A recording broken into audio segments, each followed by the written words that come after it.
Ano na pong pinagkakaabalahan nyo everyday? Sa mga apo, tapos nag-aalaga ng halaman, yung mga gardening, gano'n. Kung sakasakaling may isang halaman kang paaalagaan o ibibigay kay Precious, ano po ito? Pwede sigurong rose. Bakit po rose? Rose. Para matinik. Masalubsog. Kasi ang rose, magandang iregalo sa minamahal, kahit anong okasyon. Tama. Mahilig ba si Precious sa rose? Palagi mo magugustuhan niya yun. Hindi.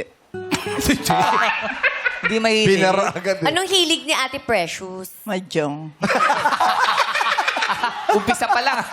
Sabagay! Kaya pala magaan ang loob ko dito.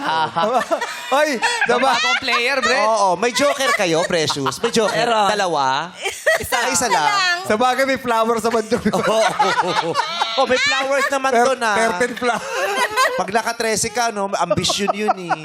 Gastos. Talaga, nagmamadyong ka din. Magaling ka sumalat.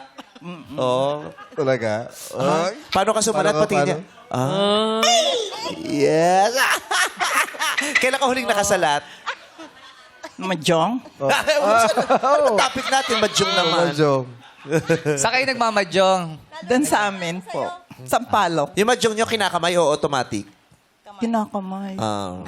Yung mga ganyan. Mahal yung automatic. Gusto ayaw nila ng automatic. Bakit? Gusto nila yung kinakamay, tsaka Exercise. gusto nila nagwawon. No. Alam mo, yun yung time nila ng Nangamada. chismisan eh. Alam mo kung bakit? Ano? Kasi kinakamada nila yung tiles nila. Oo. Kaya nga ayoko ng gano'n kasi kinakamada. Alam nila yung bubunutin. Nasalat na eh.